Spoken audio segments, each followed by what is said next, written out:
गोजोन्थों आंनि बड'लेण्ड नांगौ इउटुब चेनेलाव नोंथांमोन गासैखौ बरायग्रोनाय लाबोनाय थाबाय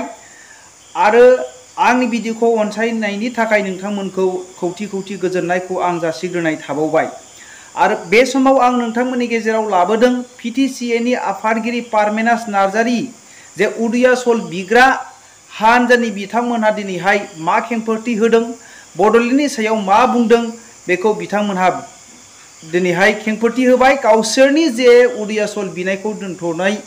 बाथ्राखौ बुंदों। दिनै जे बड'लेण्ड बिग्रा माखासे मानसिफ्रा उजिफिननायनि थाखाय गावसिनि जे उदयाचल बिनायखौ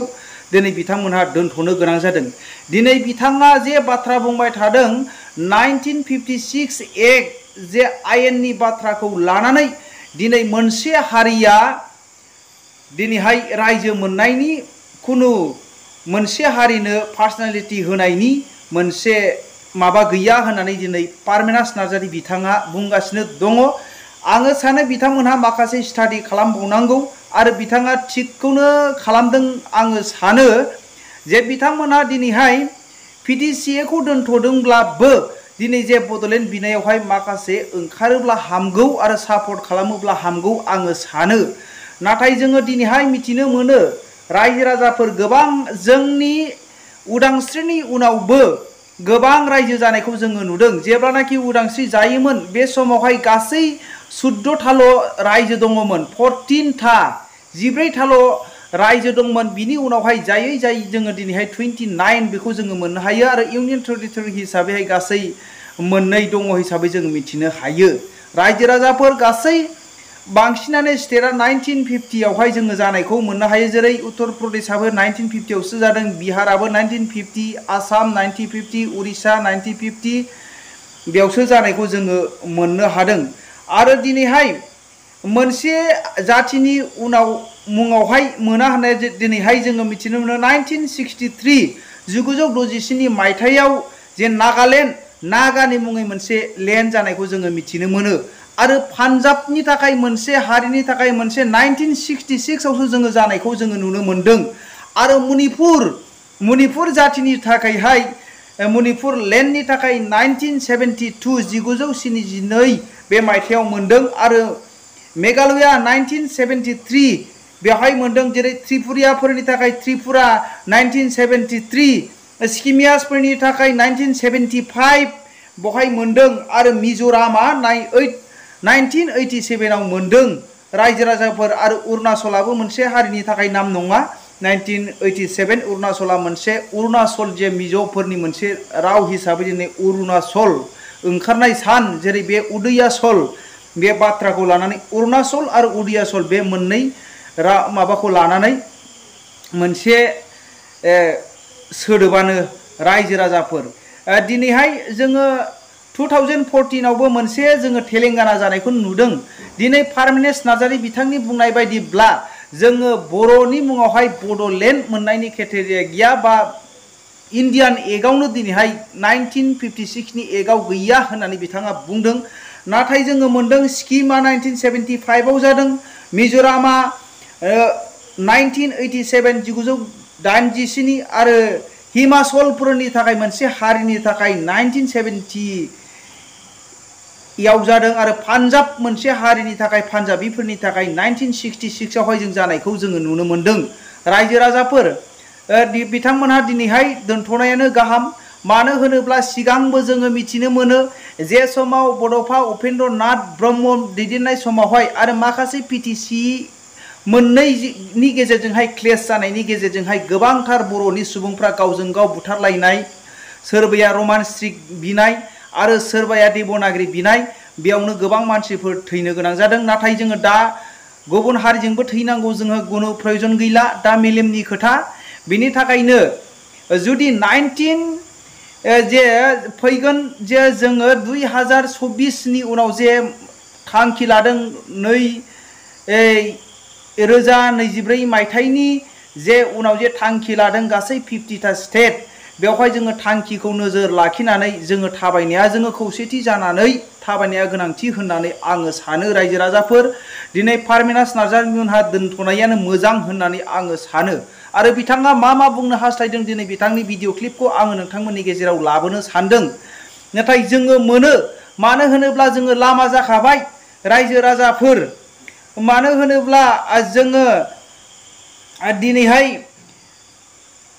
गोबां 1963 मायथाइयाव जे रायलायनायनि उनावहाय फुल प्रेजेन्ट मोनदों होनोब्ला मिजोरामा 1987 आव बिथांमोनहा मोननो थांदों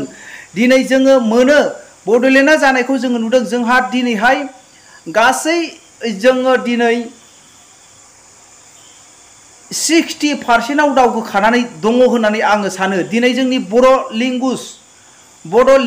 बर' हारिनि जे राव आरो लिरनाय बे गासैबो जोंना इन्डियान कन्स्टिटिउसनाव दिनै सोनानै लाजाखाबाय 8 शिड्यूलावहाय बेनिखायनो जोङो दिनै रावानो जोंनो गाखोखाबायब्ला सिनायथि जाखाबायब्ला आरो दिनैहाय मुं हिसाबै मोनखाबाय जोङो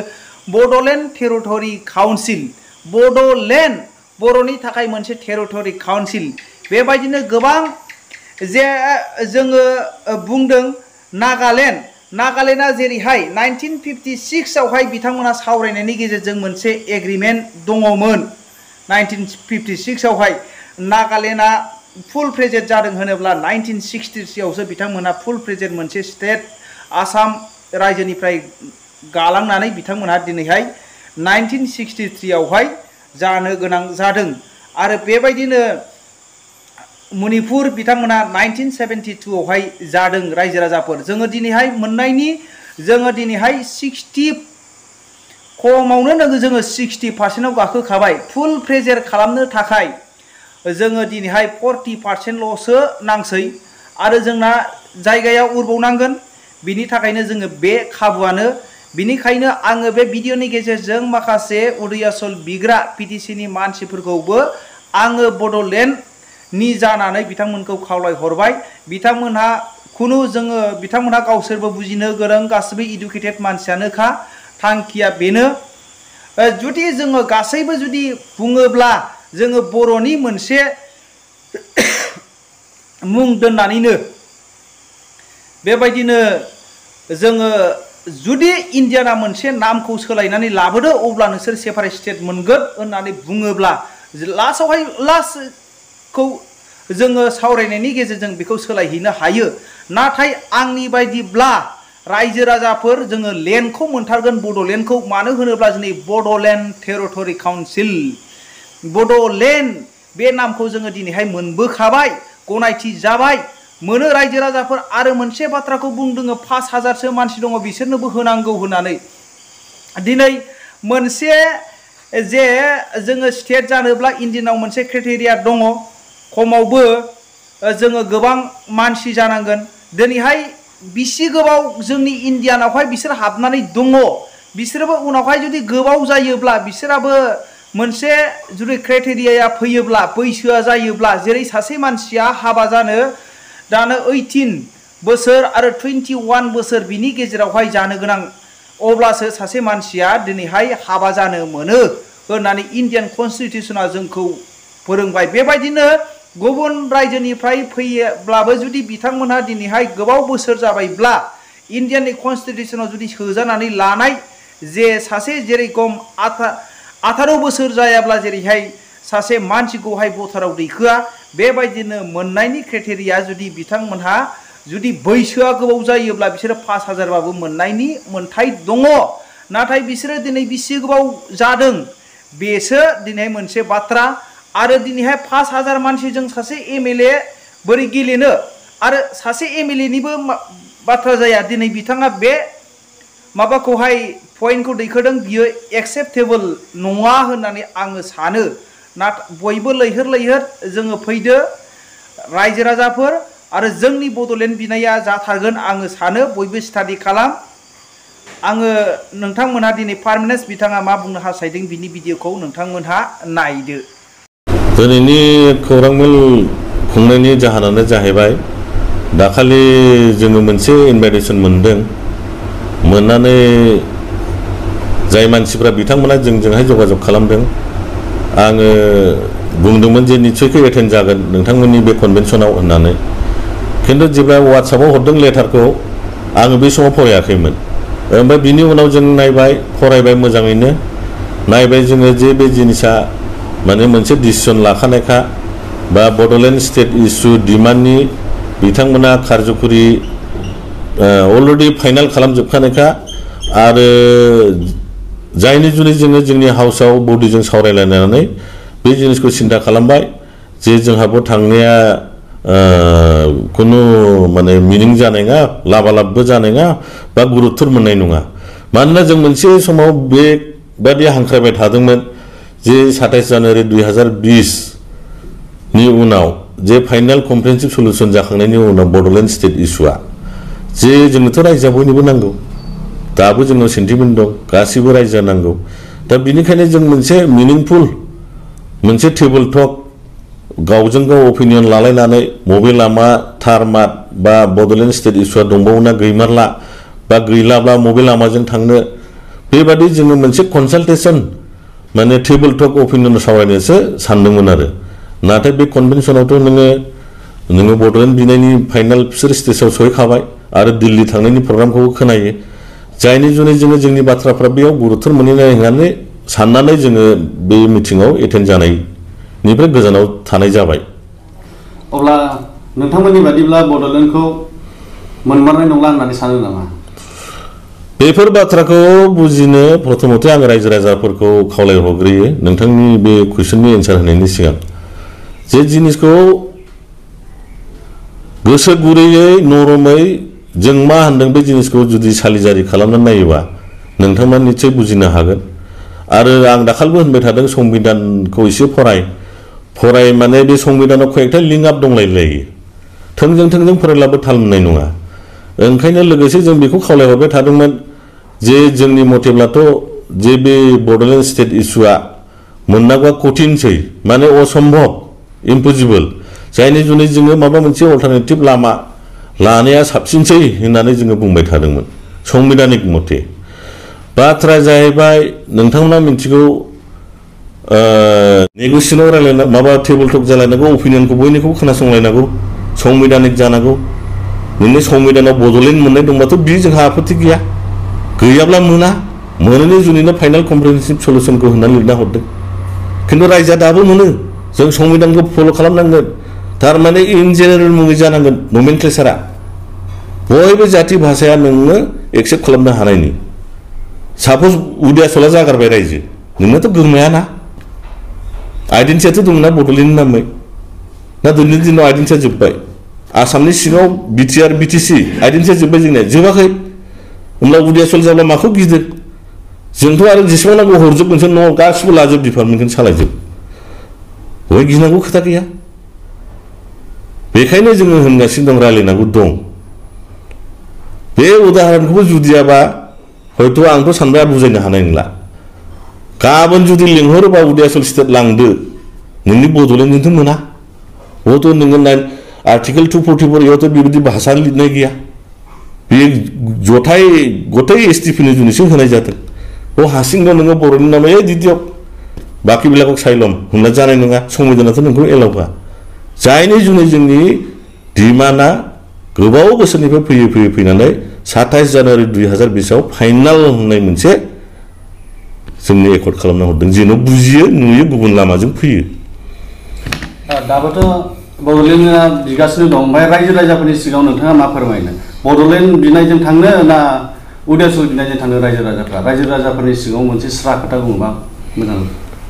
जोंथ' होनदों जोंनि रायजो राजाफोरखौ दा आन्दाय जाहो जों सैथो ना बिसोर सैथो फराय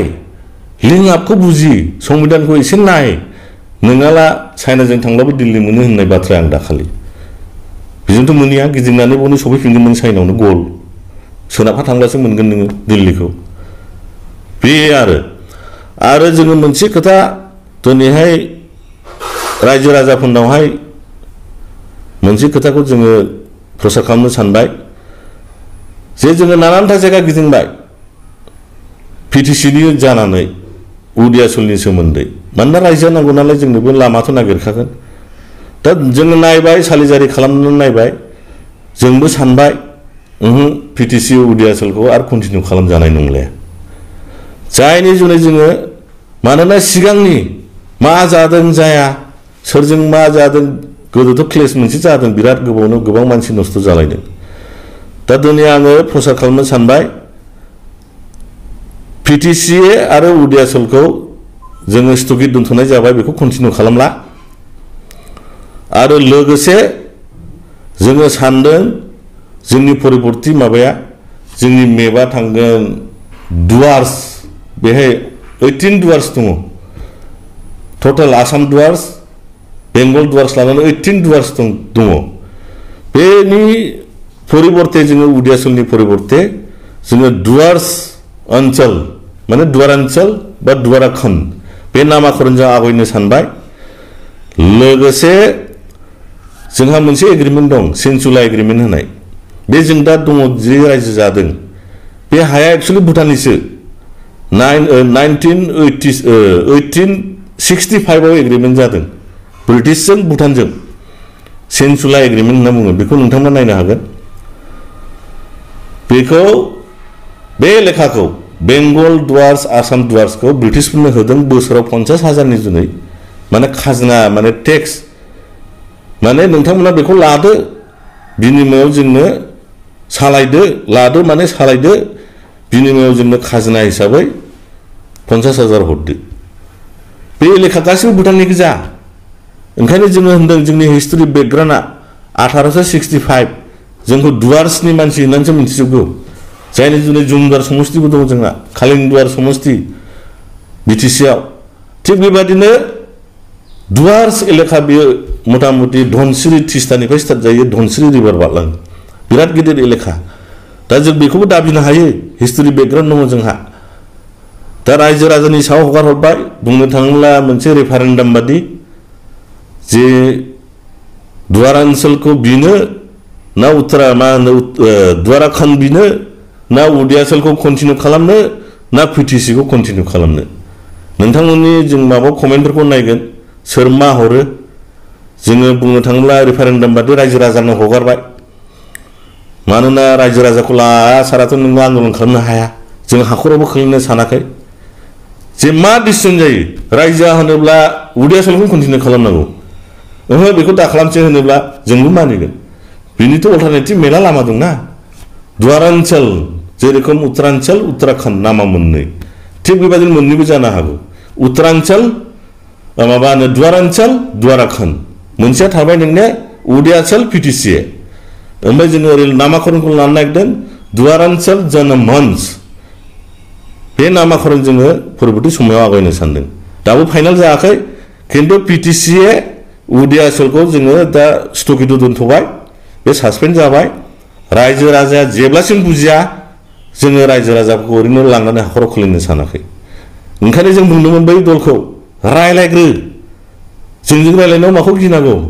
अपिनियन लालाय नोंसोर सैथोब्ला जों ओंखारफागोन होनदोंमोन जों सैथोब्ला जोंजों ओंखारफानांगोन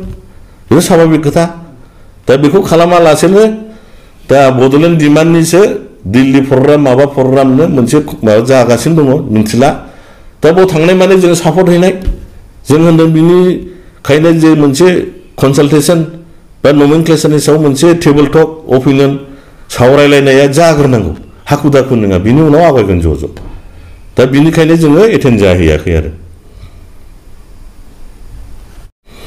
बड'लेण्डखौ मोननो हायैनि खारनानो जाहैबाय मोनसे जाथि कमिउनिटिनि मुङै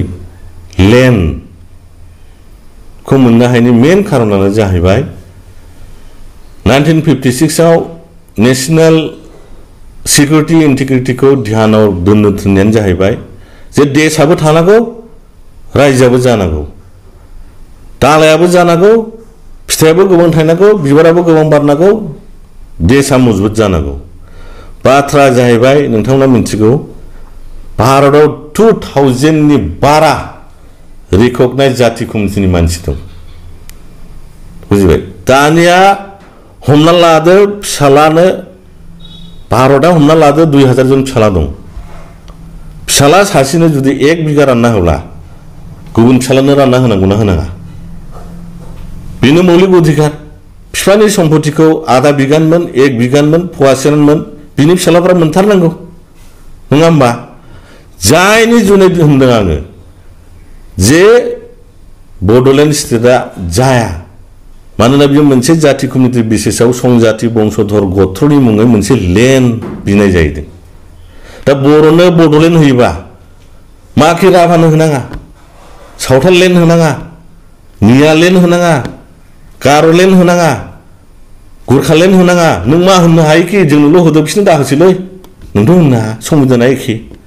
सासे फिसालानो 1 बिगा जुदि लेन्ड रानना होयोबा नों गथै फिसा 2000 जन रिकगनाइज फिसालानो रानना होनांगौ बुंनो थाङोब्ला फुनसिलिं खाथियाव टट' जाथि दं 5000 जनल' बिसोरबो लेन्ड मोनो जोंनो होबाय नालाय बड'लेण्ड बिसोर माखि भारतनि नागरिक नङा बिसोरबो भट होयो टेक्स होयो टट'आबो जयगाव खाथियाव टट' लेन्ड मोननांगौ दा बेखौ दिल्लीया मोजाङै मिन्थिगौ सालिजारि खालामना नायजोबनाय जे मोनसे जाति कमिउनिटिनि बिसेसनि मुङै लेन्ड होब्ला भारत देशानो थाया दालाय जाजोबनोसैना 2000 ता दालाय जानांगौब्ला ओइ बिफां नोंथाङालाय बहाथो ओइ भारत देश आप कहाँ है दालाय जाजोबब्ला बिफाङानो थाला बिफाङानो थायाब्ला नोङो दालायखौ बानायगोन नामा बानाया देश रक्षासो मेन बेखौनो होनदों नेशनेल सिकिउरिटि इंटिग्रिटी या मेन बेखौ ध्यानाव दोननानै रायजोफोरखौ दा होननानै SRC 1956 नि कमिसन एक्टआवहाय बेखौ साजेसन होनाय दं जायनि जुनै मोनसे जाति कमिउनिटिनि मुङै दानि समाव लेन्ड एलटमेन्ट मोना नागानि टाइमावल' मोनोमोन बै टाइमा ब्लेक एन्ड व्हाइट टाइम बै टाइमाव जुदि जोङो बियोमोनबा नागा स्टाइलै हमें भी बोडो नागा को दिया यादे हमें भी बोडो के लिए बडोलेण्ड बै टाइमाव मोनो 1956 SRC जानायनि सिगां जोंनि आन्दोलना जायोमोनबा बिनाया ओंखायनो रायजो राजाखौ खावलायहरो जोङो मोजाङै सालिजारि खालामनो नायो जे मोनसे जाति कमिउनिटि बेसिसनि मुङै लेन्ड एलटमेन्ट दानि समाव जाला बे आरो भारतआव साप'ज मोनसे उदाहरन होनोसै आङो 1917 आव NRC खौहाय जोंनि मोनसे लिगेसि लादों बिनि मानिया जाहैबाय मोनसे सेन्सास जादों जे 71 नि उननि जायफोर लेखा गोनां बिसोरो भारतनि नागरिक नङा होमबा 71 नि उननिफ्राय जायफोरा दंफैयो बा खुनु डकुमेन्ट्सफोर गैया बिसोरो लिगेसि नङा बा बहिरागत हमना लादो खायसे बांलादेशी बेफोर रोखोम थिग बे भारत स्वाधीन जाखांनायनि उनाव जोंनि मेन लिगेसि संबिधाना जाहैबाय रायजो दानायनि जे मा रोखोम दाजागोन बे जाहैबाय 1956 बे संबिधाना थाङै थाङै SRC आ मोनसे टाइमाव कमिसन जाहैदों 1956 नभेम्बर मासाव आरो लोगोसे बिनि सिगां नोंथांमोना मिन्थिगोन 1948 आव धार कमिसन होननाय मोनसे दादोंमोन थारमाने घटना जाहैबाय जोंनि दानि बे परिबेश बादि भारत स्वाधीन जाखांनायनि उनाव भारतआव जेरावबो नाना रखम रिउमार जे रायजोआ बयनोबो नांगौ जोंनोबो नांगौ उमुक नांगौ एरखम नांगौ खायसे लिंगुइस्टिकनि नामै बियो खायसे उमुकनि नामै बियो खायसे राजानो स्वयं थांनानै जोंनोबो प्रिन्सलि स्टेट नांगौ एरखम नांगौ दा बेखौ लानानै माबादि रायजो दामार जायो दाजानांगौ बेखौ लानानै कमिसन दानाय जादोंमोन 1948 आव बे जाहैबाय धार कमिसन फार्स्ट बेनि उनाव भारत सरकारा जवाहरलाल नेहरूआ बेखौ रिजेक्ट खालामदों खालामनानै निजे स्वयं JVP होननाय मोनसे कमिसन दाबावदों बे कमिसनाव गावनो जवाहरलाल नेहरूआ दंमोन ओमफ्राय लोगोसे सरदार वल्लभभाई पटेल आरो लोगोसे P. रामैया बिथांमोना दानानै नायबाय बेबो प्रযোज्य जाया ओमफ्राय बेखौ रिजेक्ट खालामदों लास्टआव 1953 आव फजल आली आयोग SRC कमिसनखौ दादों 2 years बिथाङाबो स्टाडि खालामनानै बिनि मडिफाइ एसे खालामनानै फाइनाल स्टेजआ जाहैबाय 1956 नभेम्बर मासाव बेखौ एक्ट खालामहैदों थारमाने ओरैबायदि सेन्सिटिभ ओरैबायदि माने जटिल केसमोन बे भारत हादरनि जुनै स्वाधीनता जाखांनायनि उनाव बेखौहाय टोटाल 8 years सावलायनाय जादों जे रायजोखौ माबोरै दामारनो बोरैबा दाना लायोब्ला भारतबर्षआनो थाया बेहाय बे 1956 आव होननोसै आङो मेना एक नम्बरा बिनि नोङो बेसिसआ जे नेशनेल इउनिटि सिकिउरिटि एन्ड इन्टिग्रिटिया प्रथम ध्यानाव दोननो थाखाय बेहाय कमिसनखौ साजेस्ट होदों नेशनेल सिकिउरिटि माने मा रोखोम दायोब्ला भारतआबो थायो रायजोआबो जायो लोगोसे पूर्णांग डेभेलपमेन्टआबो फैयो थ' बे रोखोमनो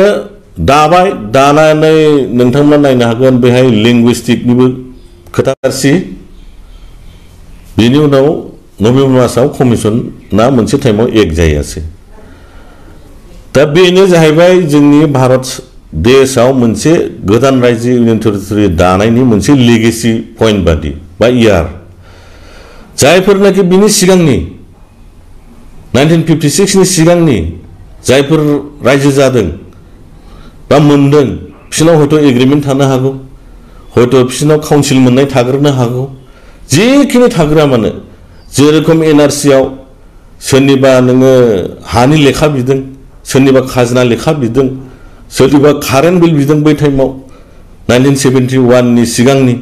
बेफोर दङब्ला नों भारतनि नागरिक होनना बुंदों दा थिग बेबादिनो बिनि उननि फरजायनि क्रमनि जेफोर रायजो जादों बेफोर गासिबो 1956 एसआरसि खौ फल' खालामनांथारदों आरो बाथ्राया जाहैबाय जोंबो माने नानानथा क्लिप नुयो जे जोंनि संबिधान राइटखा आर्टिकल 2(3) आव लिरनाय दं बे आर्टिकल 2(3)आथ' नोंने जेनेरेल भाबे डिल खालामग्रा मोनसे मा होनो आर्टिकलसो मेना 1956 एसआरसि सो बिथाङा जुदि होनोब्ला नोंथाङा आर्टिकल 2(3) नाम्बार बे रोखोम दादो बे रोखोम दानांगोन खिन्थु नोंथाङा थांथारनांगोन 1956 एसआरसि आव मानोना बेनि थ्रु जायाबा नोंथांनि डिमान्डफ्रा हयथ' एक्सेप्टबो जानो हागौ जायनि जुनै जोङो होनगासिनो दङ आरो दा बाथ्राया जाहैबाय होमब्ला जोङो बोरै रायजोखौ मोनमारगोन बे आरो बड'लेण्डखौ मोननो हायैनि खारनानो जाहैबाय मोनसे जाति कमिउनिटिनि मुङै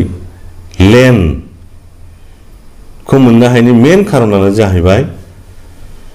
1956 आव नेशनेल सिकिउरिटि इंटेग्रिटीखौ ध्यानाव दोननो थिननायानो जाहैबाय जे देशआबो थानांगौ रायजोआबो जानांगौ दालायाबो जानांगौ फिथाइयाबो गोबां थायनांगौ बिबाराबो गोबां बारनांगौ देशआ मजबुत जानांगौ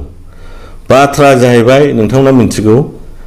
भारताव 2000 नि बारा रिकगनाइज जाति कमिउनिटिनि मानसि दं बुजिबाय दानिया हमना लादो फिसालानो भारतआ हमना लादो 2000 जन फिसाला दं फिसाला सासेनो जुदि 1 बिगा रानना होब्ला गुबुन फिसालानो रानना होनांगौना होनाङा बेनो मौलिक अधिकार बिफानि सम्पतिखौ आधा बिगानमोन 1 बिगानमोन फवासेमोन बिनि फिसालाफोरा मोनथारनांगौ नङा होमबा जायनि जुनै होनदों आङो जे बड'लेण्ड स्टेटआ जाया मानोना बियो मोनसे जाति कमिउनिटि बेसिसआव संजाति बंशधर गत्रनि मुङै मोनसे लेन्ड बिनाय जाहैदों दा बर'नो बड'लेण्ड होयोबा माखि राभानो होनाङा सावथाल लेन्ड होनाङा मिया लेन्ड होनाङा गार' लेन्ड होनाङा गुरखा लेन्ड होनाङा नों मा होननो हायोखि जोंनोल' होदो बिसोरनो दाहोसैलै नोंथ' होननो हाया संबिधाना एखे सासे फिसालानो 1 बिगा जुदि लेन्ड रानना होयोबा नों गथै फिसा 2000 जन रिकगनाइज फिसालानो रानना होनांगौ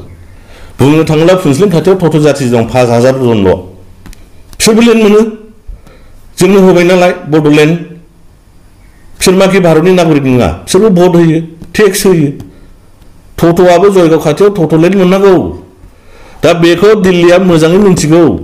सालिजारि खालामना नायजोबनाय जे मोनसे जाति कमिउनिटिनि बेसिसनि मुङै लेन्ड होब्ला भारत देशानो थाया दालाय जाजोबनोसैना 2000 ता दालाय जानांगौब्ला ओइ बिफां नोंथाङालाय बहाथो ओइ भारत देश आप कहाँ है दालाय जाजोबब्ला बिफाङानो थाला बिफाङानो थायाब्ला नोङो दालायखौ बानायगोन नामा बानाया देश रक्षासो मेन बेखौनो होनदों नेशनेल सिकिउरिटि इंटेग्रिटी या मेन बेखौ ध्यानाव दोननानै रायजोफोरखौ दा होननानै एसआरसि 1956 नि कमिसन एकआवहाय बेखौ साजेसन होनाय दं जायनि जुनै मोनसे जाति कमिउनिटिनि मुङै दानि समाव लेन्ड एलटमेन्ट मोना नागानि टाइमावल' मोनोमोन बै टाइमा ब्लेक एन्ड व्हाइट टाइम